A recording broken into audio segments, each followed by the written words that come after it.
But I think actually it was pretty interesting. Speaking of the US, there was an article I saw that was all over my LinkedIn feed where it was the CEO of MCR Hotels, and he was talking about how he implemented naked rates and basically debundling of everything. And he was now going to charge, I don't know, $30-$40 to even use the pool.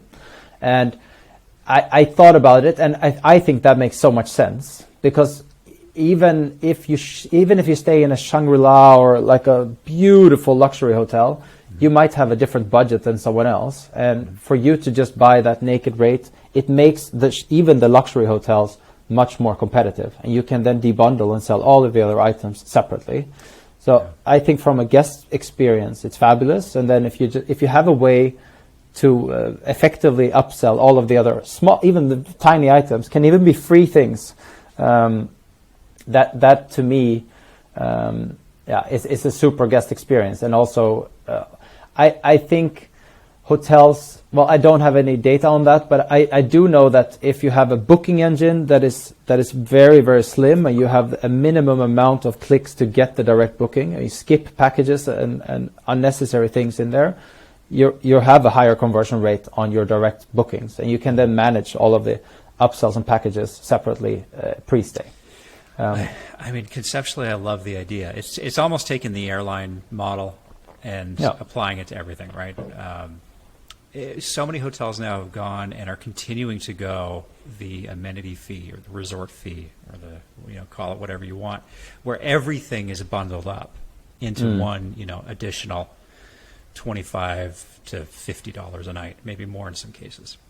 And the theory is that that is intended to be additional revenue for the hotel, and it's a lot of money. Actually, they do make a lot. Yeah, I can imagine. It must be very meaningful. It could be. Yeah, it definitely is. There's definitely an impact on the P&L. You for sure see that. But one of the complaints that I hear time and again is, why am I paying for this amenity fee when I didn't use any of the things in your hotel?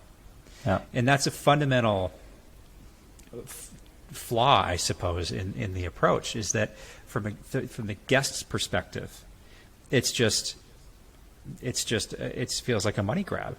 And hotels, I think they spend a lot of time trying to figure out, well, okay, so you can get free coffee and you get a free newspaper, and maybe we have bikes that you can use, and they sort of throw as many things at this fee as possible, not necessarily thinking about whether or not those are things that the guests actually want. And what happens is that a good percentage of them say that I didn't use any of these things.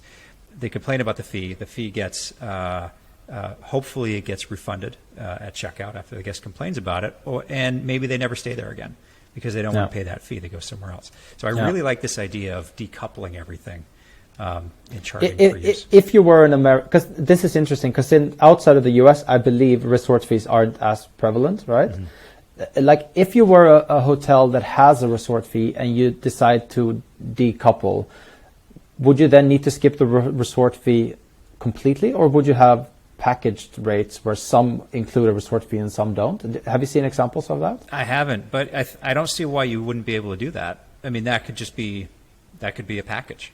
If you've decoupled everything, I think that practically speaking, there's a lot of policing that would have to happen. You'd have to make sure that that's true. You didn't buy gym access. So what are you doing in here, right? So there's a lot of operational friction that'll be created.